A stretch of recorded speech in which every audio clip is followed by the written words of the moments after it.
Well, hello and welcome back to On the Tee with H&B. I'm DJ Jones, Major Haversham's lieutenant for social media. We're kicking things off today from Kingsbarns Golf Links, where this afternoon our members of the forces are set to pay a visit. Kingsbarns is kind of the new kid on the block in the home of golf, but in its relatively short history, the course has become a must-play for anyone who's visiting the St. Andrews area. We have no doubt that a memorable afternoon awaits our members and that all of them will safely find the 15th green. So before we get to today's interview, we'd like to salute a handful of the latest field reports that have rolled in from our travelers. If you're on an H&B expedition, or just happen to find yourself on the famous links across the pond, tag us anytime at Haversham Baker across social media. We'd love to see your field reports, and you just might see it on an upcoming episode of On the Tee. So today we're capping our little tour of the Highlands with a visit to the jewel of them all, Royal Dornoch. We recently sat down with Neil Hampton, the club's general manager, to discuss what's new at Royal Dornoch, as well as his insight on how to tackle this historic links. Enjoy the listen. Well, Neil, welcome to On the Tee with H&B. Thanks for beaming in from the Highlands this morning. No, great to be here, Daniel, and always willing to help our friends at H&B. They've been long-time partners of Royal Dornoch, and Sam's been a member of the club for a long time, and so has Liz. So, yeah, anything we can do to help and progress and grow the partnership we already have. Well, the golf season's in full swing. How are things looking out on the links? They're looking very good, actually. I haven't been out in the championship course myself for a number of weeks due to various things, but the feedback's been very, very good. We've had a pretty rough winter. I'm sure you know that it's been a bit cold and a bit chilly most of the world, and it took a while for the course to spring into life. But it seems to be coming on, and lots of good reports on how the greens are rolling, how the fairways are playing, and certainly my view looks pretty good. So when I get out there, I've got a game planned for Saturday. So when I get out there, I'm looking forward to enjoying myself. Well, I've been fortunate to admire that view from your office, and I got to tell you, I'd love to trade places right now. Yes, I'm very lucky the way that the cards are falling, and my office is the one that has a window looking out onto the first tee and the 18th green. So much as I should be studying my work, I sometimes study the form and just have a long yearning look to see what we have and just enjoy the view. You're right. I'm a very lucky boy. Well, before we dive into all things Royal Dornoch, tell us a little about yourself, Neil. How did you come to occupy that lucky chair, as you say? Well, I've been very lucky, Daniel. I've grown up in the game of golf all my life. My father, as it turns out from our research, was one of the last men in Scotland who was actually both the greenkeeper and the professional at the clubs he worked at. He started off down in Fife in a small place called Burnt Island. We moved over to Stornoway, over in the Western Isles. And then we came to a place called Fortrose. Fortrose was Marquee Golf Club. That's really where I grew up. I was 8 when we moved there. And that's where I learned to play golf. A beautiful James Braid designed course out in a little peninsula into the Murray Firth. So no protection from the wind. So great to hone your skills. Not a long course, so it's all about golf ball control. So it was great to grow up there. And obviously, during that time, my formative years, I managed to play golf at Royal Dornoch and got to know it reasonably well then. But that's not how I got into the game. I started as a civil engineer. I was doing stuff with roads for a long time, for 13 odd years. And then a driving range was built next to the house I lived in by then in Inverness. So played golf there. Got to know the chap that ran the driving range, and he asked me to help out because he was building a golf course. And through lots of kind of ways that these things evolve, I became the part-time club secretary, and then I became his full-time manager. And so I was there working with him for 10 years. And then sadly, he passed away. So which was a great shame. We had a great relationship, and it was a proprietary place, so there wasn't while there was members, there wasn't a members committee. So we were answering to ourselves really, and it was great fun to have to make these business decisions and learn how to do them. And so when he passed away, things changed slightly. You know, his wife took over, and she was a great lady, but not the same rapport that we had. And just at that time, the job as the manager in Dornoch was advertised. By that time, my wife and I were married, but we were married in Dornoch in the cathedral. Our son was born not far away, so he was christened in the cathedral in Dornoch. So a great relationship and a great bond that we had. So when the job came up, my wife said, we've got to go for it. You've got to get it, and I want to live there. So that all came to pass. All the ducks lined up, and I got the job, and that was back in 2010. And so that's where I've been ever since. sitting in this desk, looking out that window, enjoying this great view. And that 7.5 years or so have passed very, very quickly. And it's been a fun time, and getting to know the guys at H&B and yourself and Sam and Chris and everybody else at H&B during that time has been a great pleasure, and it's made the time enjoyable time as well as making the time pass very quickly. So there you are. There's a kind of short resume of how Neil managed to end up in the seat in Dornoch trying to drive this big ship called Royal Dornoch Golf Club. Well, she's a beautiful ship, Neil, and a truly magical place. The great Herbert Warren Wind, the acclaimed golf writer, once said that no golfer has completed their education in the game until they've played and studied Royal Dornoch. What is it about the links, in your opinion, that has managed to spellbind golfers for 400 years now? Well, I think when I read the Herbert Warren Wind thing, Daniel, and saw what he said, as a younger man, I didn't understand it. As a younger man, I was a competitive golfer. I liked to go around playing in tournaments. And so the times I played at Dornoch back then, I didn't realize what it was. It was another golf course. It was a pretty good golf course. I knew it was well respected, but I was there to make pars and birdies and win tournaments and things. So I didn't take a step back and look and take it all in and understand what makes a golf course great, what the shapes, the bounces, the runs, the greens, the bunkers, what they all added together make a great golf course. Because every golf course to me was 18 holes and you just took as few shots as possible. And so coming here back in 2010 and getting a chance to study it myself, as Herbert Warren Wind did, I could then see what it was that he saw in it. For me, it's the challenge of the game is getting the ball in the hole. But the beauty of Dornoch is that when you stand on the tee, you can see the challenge in front of you. There's very, very few shots that are hidden. I mean, there's only 2 tee shots that are blind. That's 8 and 17. Apart from that, every time you stand over the ball, Daniel, you know exactly what you have to do. You know exactly where the hole is. You know where the green is. You know the shape of the green. You know where the bunkers are. You know where the rough is. You can see everything. So it makes it very inviting, and it's pleasing to the golfer's eye that he can see what the challenge is, and therefore then all the issues are within him. He can control everything from there on in. It's not a blind shot or an unseen round a dog leg. It is, you know, where he may not understand what's coming. He knows exactly what he's going to get. And secondly, for me, it's the way that each hole flows so beautifully after the last one.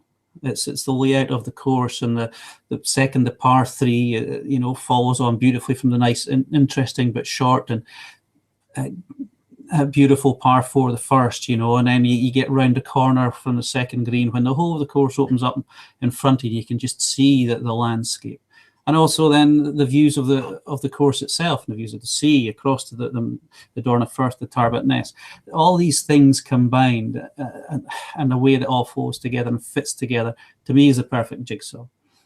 Herbert Warren Wind was right. Your education's not complete because the way the course is laid out, it's this little kind of out and in course, but in an S shape. So each hole is in a slightly different direction. The way the fairways lie, some lie left to right, some lie right to left. You've got to shape the ball both ways. You've got to understand bounce and run. Sometimes you've got to loft the ball onto the green. Sometimes you've got to make sure you avoid the bunker. Sometimes you play away from the hole to try and make your par. It's asking enough questions. The great test was, have you used every club in your bag? And yes, you do at Dornoch. So there's all these things combined, and just the setting. That the peacefulness, we have something that the caddies, say here about Manana, that there's nothing in Dornoch that expresses such urgency.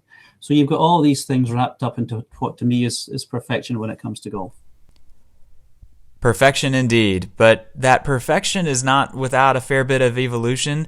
The course has obviously experienced many changes throughout the decades and centuries, some that are taking place as we speak. Tell us a little bit about what's happening out at the 7th hole and elsewhere around the links. Yeah, it's a good thing that they say, Daniel, about evolution. It's not a revolution, it's evolution, and every person has to look at themselves to see how they can improve. And inanimate objects like golf courses are just the same. We were very lucky 2 or 3 years ago that this small envelope landed on my desk, and it was I opened it up and there were some photographs, there were some negatives. There was a very small card in it, and it was from a chap called Pete Dye, and he'd been here in 1963 with Alice as he was beginning his golf course architecture career, and he wanted to study, and he knew that Dornoch was good and Dornoch was great, and many other courses in Scotland he studied. And he was cleaning out his library as he was getting older, and says, I thought these might be of use to you. And what it showed us was the bunkers were a bit shallower than they are today. Certainly the gorse was nowhere near as dominant on the links as it is today, and certainly some of the tees were in slightly different positions than they are today. And even then, that short evolution shows us that nothing stays the same. We must be adept and ready to change, and that's where things like slight reshaping of the third hole that we did 5 years ago. This winter, we've just moved the 14th tee that little bit further away from the 13th green, not changing the angle of Foxy at all, just making it slightly safer. But for us, yes, the change to 7 are the biggest thing. And when the 7th hole was put in, as you may probably know, Daniel, 6, 7, 8, 9, 10, 11 are quite recent holes for us in the championship course at Royal Dornoch. These holes occurred just after the Second World War, because the championship course back then used to go down all the way to the 5th, turn around, come back to 12th, and then it used to, when it got to the 18th greens, which was the 13th back then, and went and played down over the Struy course. But the Struy course got a bit chewed up in the Second World War due to it being a place where aircraft from RAF Tain were held until they were sent off to war. So our smart greenkeeper, just after the Second World War, says, well, we're going to get this compensation from the government for what's happened to the course. Let's not just re-spend it on doing it up. Let's be a bit more inventive. And he suggested then that we played and remade, or made new holes, should I say, 7, 8, 9, 10, 11 towards Embo. And we had George Duncan come up and peg out those holes, and they were built. And for those that have played it, the join is seamless. The guys that built those holes back then in the late 40s were so talented. They did the same shapes, the same plateaus, the same rumples in the fairways, the same shapes of bunkers, the same kind of layout that would be replicated from the existing holes. That nobody knows that they are 70 years younger than the existing 12 holes that the rest of the holes are playing on. But yes, back the point of the story is that George Duncan, we reckon the local rumor is, the local stories are that George Duncan actually pegged out the 7th hole right along the top of the hill, or along the top of the bluff there. But some unscrupulous local during the night moved the pegs inland, and then when the guys came to build it, they thought, oh, that's strange. That's not where we thought the hole was going, but built it in line of the pegs anyway. And so we think, just putting it back where George Duncan had originally designed the hole, and putting back to what he envisaged a classic links hole across the top of the hill would be, with an infinity green at the end and stunning views that currently we only get from the 7th tee. We'll get from every single pace that you walk along the 7th fairway. Well, it promises to be something truly special. I mean, to go from the 7th tee, which is already one of the finest views in golf, play the 7th hole in its new form, and then move onward to the 8th, where, in my opinion, an equally stunning view from the top of the bluff is found, kind of out where the stake is, for those who are familiar with the course and the blind drive there. And then to move to the 9th tee. What a trio that's going to be formed with the new hole. Absolutely, Daniel. And I think that the one extra that we're getting out of not just putting the 7th hole back where we think it should have been is that we're just going to eke out the length of the 8th hole just a little bit, so that driving over the top of the hill, past the stake, will be a much longer, a much harder shot. So therefore, more people will play from the top of the hill into the 8th green. As you know, the 8th green is a bowl shape, which gathers the ball. And we feel that that's the way the hole was designed, to be played from the top of the hill with a longer wood, or maybe a longer iron, but into a green that gathers the ball. Whereas most of Dornoch greens are upturned saucers that shed the ball. The 8th and also the 17th gather the ball. So playing from the top of the hill isn't as hard a shot as you may think. And we want more people to experience that when the hole is completed, so they get that feeling. To me, I love it when you're standing on top of the hill and you hit your second shot, or your whatever shot it is, way up into the sky, and it hangs there forever because it's got so much further to fall. And it is a joyful feeling when it falls on the green and it gets gathered in and it gets rolls close to the hole. So we want more people to see that and experience what the designers had in mind back in the late 40s. And so, along with the evolution on the course, are we to understand that a new clubhouse is perhaps coming down the pike as well? Yes, I mean, we're as you know, golf club members and golf clubs themselves are not the quickest things to make change happen.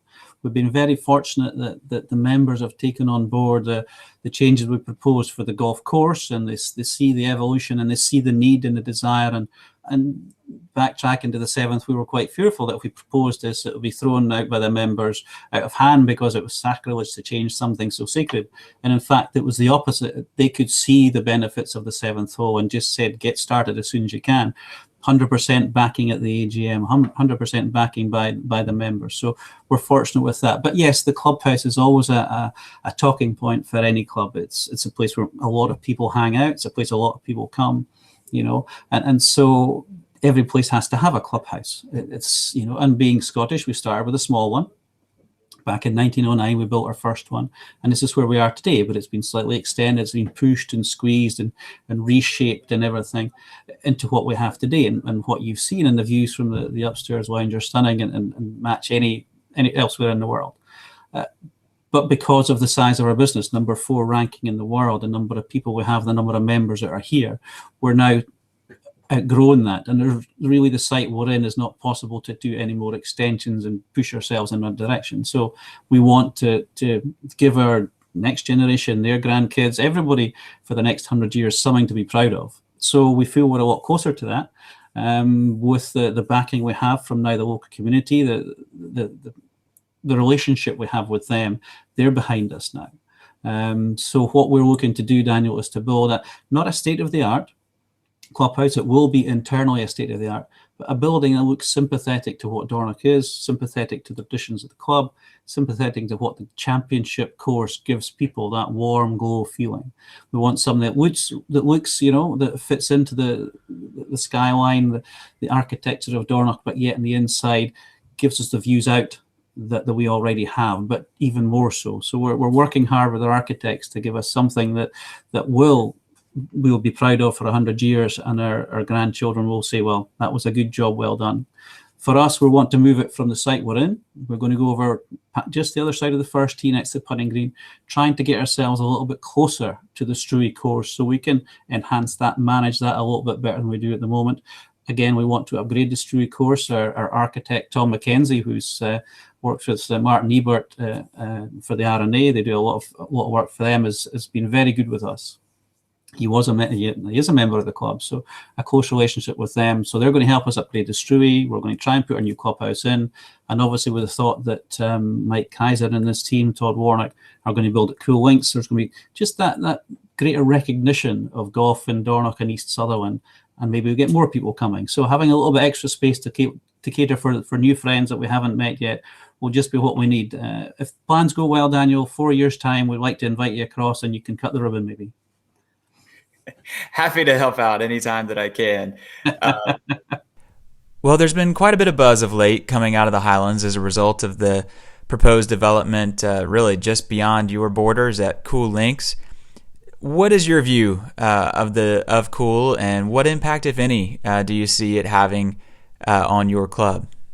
Well, I think, and we all think, generally most people, there are always people who are we're not so keen on progress like this, especially in this environmental age that we have. But I think speaking to the business people in the town, the local people, the indigenous people who have grown up here with golf, they're all, having walked over the land, delighted that somebody's actually going to turn it into a golf course. They've all walked it themselves to see what's possible. And with having somebody like Bill Coor working alongside Mike Kaiser, I think we've been lucky to get the best of the best currently in the golf course architecture business. Having had the opportunity to speak to Bill several times about it, he has been very sympathetic to the landscape, to create the views, to create the rolling fairways, to create a link style that fits in to what the golf course architecture in our area and in Scotland desires and deserves even. So we're lucky about that. The economic side is probably what everybody else is looking at. Dornoch itself as a town is a very big tourist destination. We don't have industry, we don't have much servicing going on apart from the tourist industry. So the Royal Dornoch Golf Club ourselves, we put a lot into the economy. So having another top class facility like Cool Links is really going to help drive more economic benefit. It's going to create more jobs. It's going to create more for everyone to make Dornoch their home. We've got some house building programs ready to kick off. We've got some nice hotels in the area, some people wanting to invest. So it's just growing, and we've seen that with Mike Kaiser's oil developments at Bandon Dunes and at Cabot Links, that he can really regenerate and revive and revitalise areas by putting the golf in, but putting the right style of golf in. We're not talking some other American developers who we know throwing gold taps and marble staircases. Mr. Kaiser a lot more sympathetic to what the local nature needs, and we're all excited, and we all hope it can come, because it will help everybody grow their game and better their game and make what we think Dornoch, the best golfing destination in the world, even more desirable for everybody to come to. Well, as usual, here throughout the golf travel season, there's a number of our members of the forces who are heading your way. You know the links as well as anybody. Share with us what are your favorite moments throughout the course that the first-time visitor or even the repeat visitor should have their eye out for? Yeah, well, like I say, I mean, standing in the first tee itself can be one of the biggest pleasures. Having your photograph taken by the famous sign, as everybody says, if you had $1 for every time you had a photograph at the sign, would be well into our millions by now. It's a stunning place to be. Certainly, like I said, moving from the second green through the pathway to the third tee, where the whole course opens up in front of you. I think really people stop and stare and just drink in what is one of the best views in golf. Only bettered by that when you get to the seventh tee and look back down the course. After that, by getting to the seventh tee, you've played 2 over 4 par 3s. And it's, to me, widely recognised, and I agree, that the 4 par 3s are the best set of par 3s in any golf course in the world. None is over 200 yards. None is that difficult a shot if you can find the green, but finding the green, it really is the key. They're all well guarded. They all ask a different recovery shot should you miss the green. And we're so lucky that in this day and age, length isn't the key in Dornoch. Shaping the ball, controlling the golf ball, understanding how the ground runs will really better your game rather than just how far you can hit it. I mean, like you said, that getting over the hill at the 8th, playing the 9th, standing at the 10th tee, looking back along the course, really opens up in front of you, and 10th's another wonderful par 3. We can't not talk about the golf course without talking about Foxy, number 14, the only hole that has no bunkers on it, the widest green that we ever have, but the certainly not the deepest one. So getting on the green in 2 is an art in itself. And to me, that the finishing hole is a nice classic strong par 4. It's going to take 2 good shots to get on the green. Our greens are very well contoured, but the 18s are slightly flatter, so you can maybe breathe a sigh of relief when you get there. And once you're on the green, you've hold your final putt. The clubhouse is only a few steps away. So it's the all-rounded thing, but it's understanding that the golf ball will do sometimes what it likes, and it's not getting upset by that. And it's taking the rough with the smooth, letting the ball bounce and run, and then accepting where the result is. For the people that have that inner calmness, that's when they'll get the best out of themselves and get the best out of the golf course. Well, you touched on it there, and we have to ask, any tips for a par on Foxy? Yes, and to me, and while you can fly the ball onto Foxy in 2, to me, the best way to get a par on Foxy is to try and run your second shot up onto the green and take your 2 putts. Other than that, if you're going to go for the green, try and maybe be a club or a club and a half short. Anything over the green is a very difficult pitch back up. Anything slightly short, a much easier third shot to get close to the hole. But again, running the ball like a typical links hole, run the ball on the ground. The closer it is to the ground, the easier it is to control. The better chance you have of getting the ball on the green and maybe making a 2-putt par, which is the holy grail for everyone. I read a story at some point somewhere along the way. I wish I could remember where, but in some sort of club championship, or maybe it was the Carnegie Shield or something, one of the players went 7-3 on 13 and 14, and when he got to the clubhouse, a bewildered member came over to him and said, I understand how you made the 7 on 13, but how on earth did you make birdie on Foxy? Yes, indeed. Yes, I mean, I've been lucky in my career to have made a birdie on Foxy, but it is a very unusual and a very strange occurrence. And something you lie in bed about wondering all night is how that ever happened. Well, Neil, thank you once again for joining us today. It's been a great conversation, and we'll look forward to another memorable season and plenty of pars and birdies along the way on Foxy. Absolutely, Dan. It's been a great pleasure. It's been wonderful to speak to you. I've really enjoyed it. And the best to everybody at H&B, and we look forward to seeing your troops over here this year. Cheers, Neil. Okay, Daniel. Thank you once again to Neil Hampton for joining us today.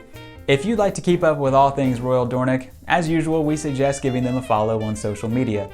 They are at royal.dornoch on Instagram and at royaldornochgc on Twitter. You may also want to give a follow to the Royal Dornoch Greenkeepers account on Facebook. Their early morning posts are likely to get your morning off to a proper start. Be sure to join us next week as we feature an episode dedicated to improving your golf photography while on an H&B expedition. But until then, thank you for joining us, and we wish you plenty of golf at its finest and life at its best.